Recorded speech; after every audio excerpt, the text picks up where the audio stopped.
because at the end of the day, everything that we push at Gradible, it's to really hit the triple bottom line: profits, people, and planet.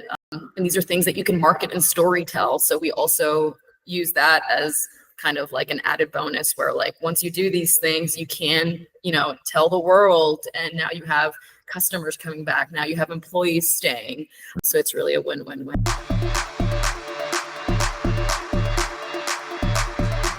Today I brought on Yadira Diaz, founder and chief impact officer of Gradible. Gradible is a company with a sustainability solutions marketplace connecting businesses with its portfolio of sustainability solutions and the option to hire a fractional chief impact officer. We talk about how Gradible is making sustainability practical, even with barriers to adoption and local government challenges. Yadira also covers the triple bottom line impact of her venture. This is EarthABC featuring Yadira Diaz. Yadira, very excited to have you on today. You've gone from composting food scraps to helping build out over 150 sustainable solutions in about like a 6-month time frame. And I mean, that's a whole lot of movement. So I'm really looking forward to diving into your journey, the mission behind Gradible, and what it takes to make sustainability actually stick, especially in a place like Miami. So thanks for joining me today. Thank you for having me. I appreciate you. For starters, Gradible, the name stems from biodegradable, but you're not a recycling company, are you? You're helping connect businesses with sustainable solutions. So I'd love to ask you, what is the underlying problem here that you set out to solve? Totally. Thank you. Yeah. So Gradible is, it stems from the word biodegradable, but I originally wanted to grade businesses on their sustainability, kind of like how the FDA has that blue A out front. I wanted like a green A, maybe partner with the EPA, but I realized that I couldn't do that. So Gradible just quickly became a one-stop shop for sustainable solutions. I knew that the problem was that these businesses wanted to do the right thing. They just didn't know how. So really building this portfolio and making it very accessible and turnkey, I thought was pretty important. And yeah, started with a few solutions and then went down the rabbit hole of how many other companies would say yes to being a part of our portfolio. Okay.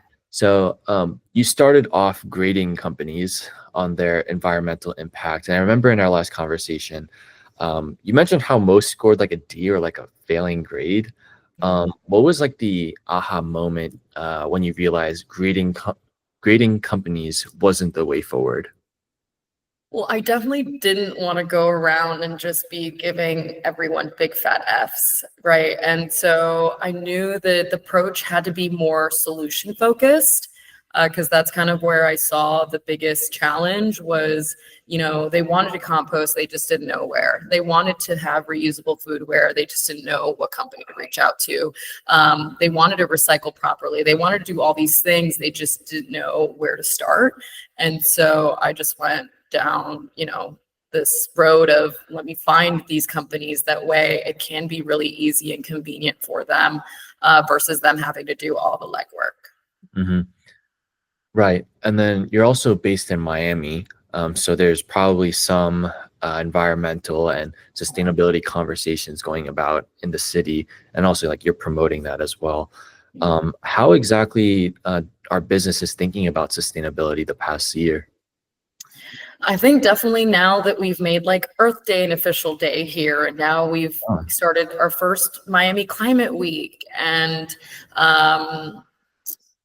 there's just a lot of momentum. We became the Risk and Resilience Tech Hub. We're the only tech hub in the United States that's federally recognized to focus on climate resilience, right? So all these things kind of adding up, and there being more of this pressure to become a more sustainable, smart city, I think has definitely helped. I mean, we also have a landfill crisis. We're running out of space for our trash, and that's been a big problem for us to figure out. So I think we're just waking up to, how we do need to start making these changes in order to become better, more efficient.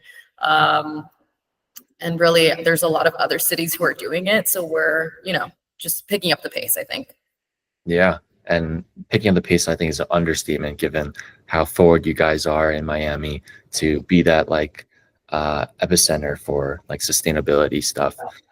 In your view, though, like what's holding back like most small businesses from embracing sustainability?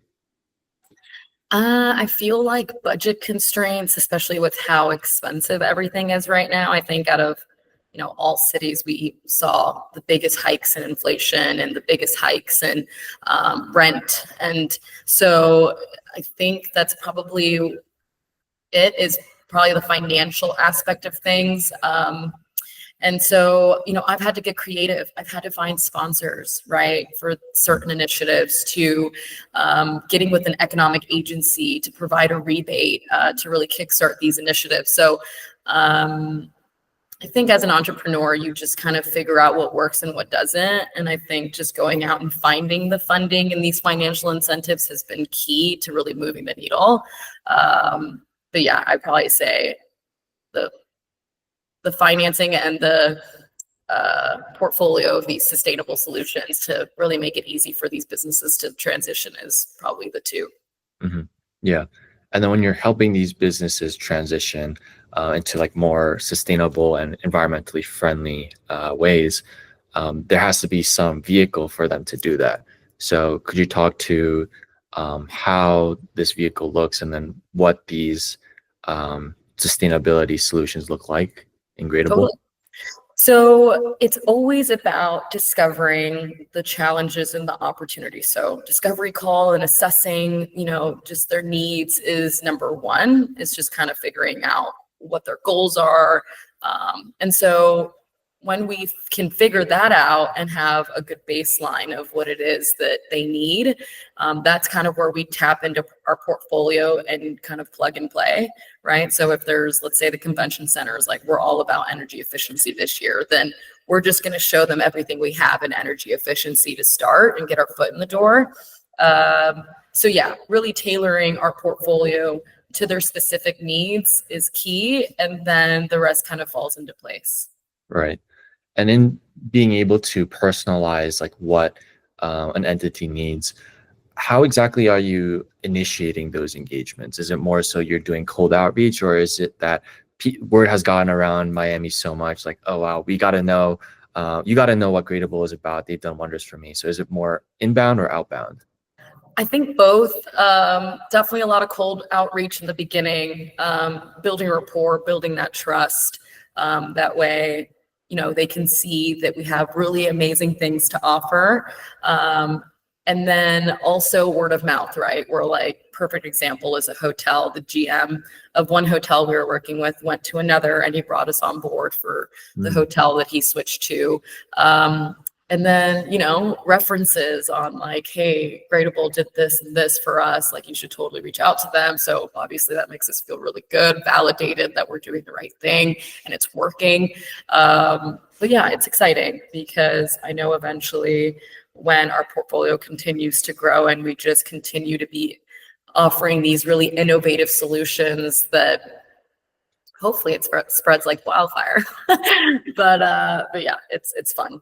Mm-hmm. And I mean, if you're helping companies become more sustainable and more environmentally friendly, I would imagine that aligns with a lot of like at least Miami government, because it's like maybe something that government should be responsible for. How come they're not though?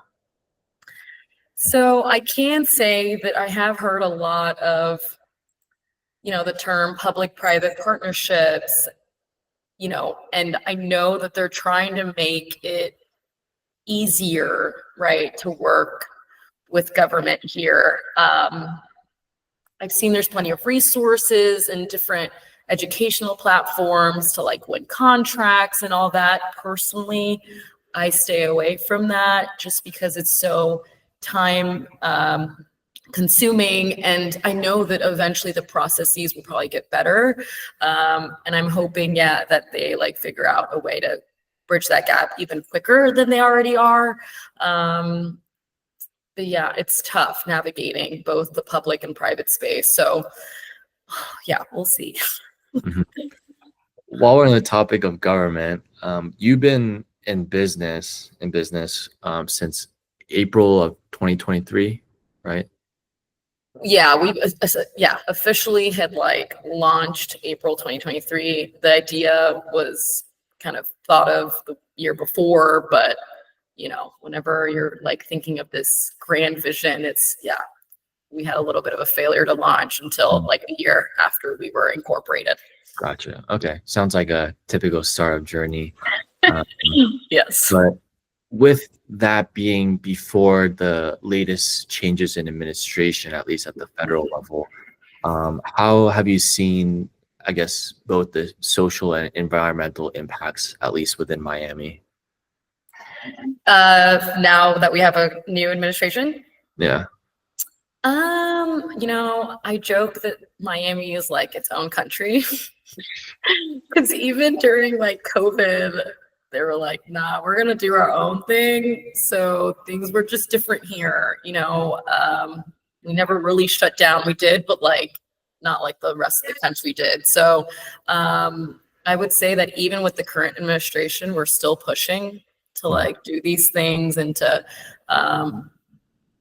just really update the infrastructure here. It's actually kind of terrifying that like, Miami's seeing this growth.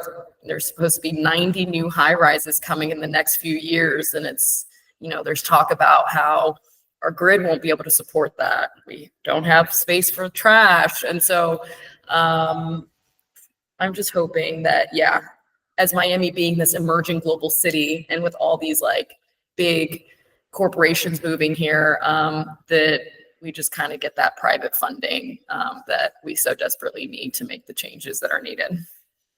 Most definitely. Yeah, just the fact that 90 high rises are being built in the next few years, like that's a lot of more people, a lot more trash, like you mentioned. So that makes sustainability like ever more important.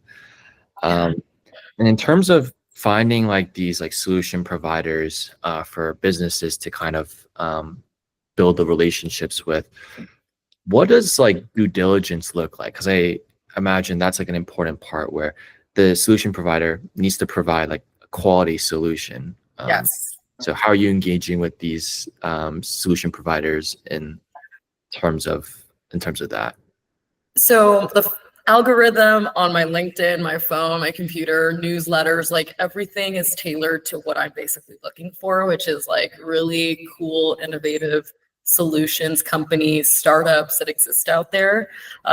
Typically, I kind of just take a look at their traction, like where are they currently already installed and implemented, and just, any awards, like any conventions, any pitch competitions, anything that just really shows that they're moving and shaking is kind of what we use to kind of decide whether they're a good fit for our portfolio. But, one example is this AI-powered recycling assistant that we offer, and you follow their LinkedIn, they're just at this airport, now they're at this university, and they're just crushing it. And of course that excites me because it just really goes to show that like people want a solution in our portfolio, and the fact that we offer hundreds at this point, like we're doing a good job at connecting dots.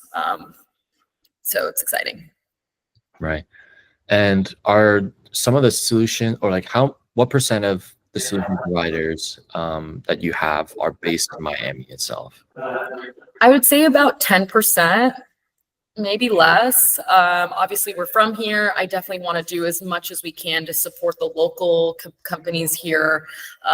So if you're in Miami, we're going to direct you to the Miami companies, definitely. Because of course they deserve their flowers. I mean, there's a composting company that we represent here that does composting for both commercial and residential. And, there would be no point for us to direct a Miami company to another composting company that may be from Orlando, for example. So definitely want to do, want to represent as many Miami companies as possible, because there's a lot going on here, not just Miami, Broward, even in Palm Beach, companies, any Florida company really, because I'm a Florida girl.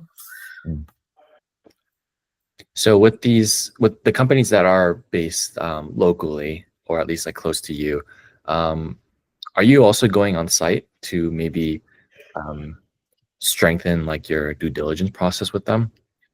Yeah, it's always good to see their back of house operations and, the things that they're doing, to reduce waste and, just kind of take a look at what they currently do. Because yeah, I mean, it's exciting because I've been to venues and establishments and events and things that you can see clearly what they're doing to be more sustainable and more efficient. So being able to see that and then being able to kind of bring that to Miami and the venues that I'm currently visiting and facilities and seeing the difference really helps me point out what needs to be done. Mm-hmm. The way that you describe that sounds a lot like kind of like a fractional like impact officer, hint, hint, which is something that you do. What exactly does that, I guess, involvement look like for the startups that you do provide that expertise? So for companies that need more hands-on support, right? Like let's say for the convention center here in Miami Beach, they have a sustainability task force. Like they have a group of individuals in-house that kind of oversee these things and what's next. But for an organization that doesn't have that, we do provide what's called a fractional chief impact officer service, where instead of a full-time hire, you basically hire us to do work around impact, whether that's economic, environmental, and social. And it's through a subscription-based kind of service where if you need us for 2 hours a month to 15 hours a month, depending on how big your organization is, you at least have that as an option for implementation support and to like actually get these things done. Interesting. Very cool. Very cool. Yeah, thank you. And in terms of like the businesses that are looking in your platform, like for these solution providers, what do you think is like the biggest friction in getting like the solutions adopted for their use case, and then also just more widely speaking? A few things. I think it's definitely resources, whether that's, staff or time or budget constraints.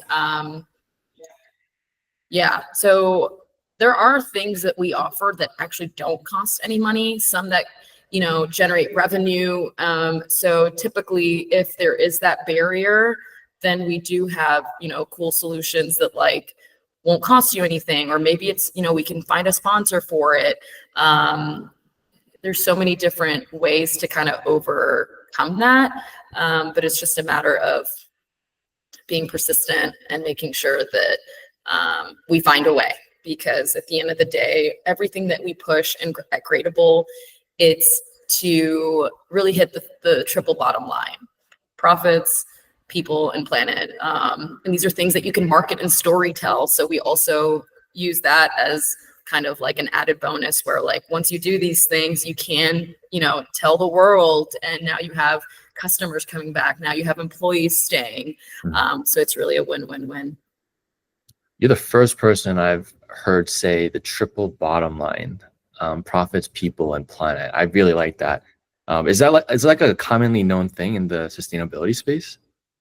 I think so. I mean, I've heard it before. I think it's really important to recognize that, yeah, money is great, but money is not great if people are sick.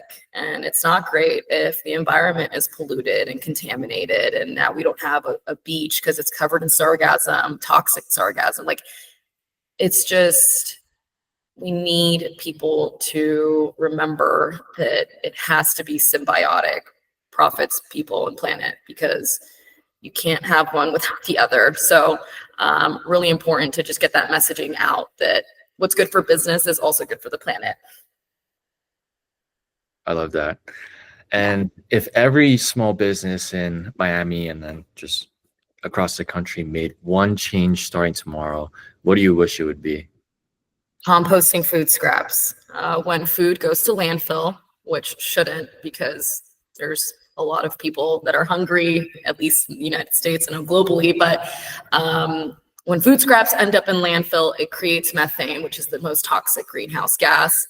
And I think we waste like $55 billion every year in food going to landfill. So composting is my answer. I think that's a good place to leave off. Yeah. Well, thanks so much, Yadira, for so much wisdom provided in this space. Very much rooting for Gradable as well. And yeah, thanks again. No, thank you. I appreciate you. And shout out to EarthABC for doing this and just spotlighting people that are fighting the good fight. Thanks for tuning in. If you enjoyed this interview, follow along on EarthABC's LinkedIn to stay connected and never miss what's going on in climate tech. If you'd like to reach out or you're interested in coming on as a guest, feel free to connect with me, Sean Pack, on LinkedIn. We're always looking for inspiring ventures and founders in the climate space to feature on the show. Hope you enjoyed. Until next time.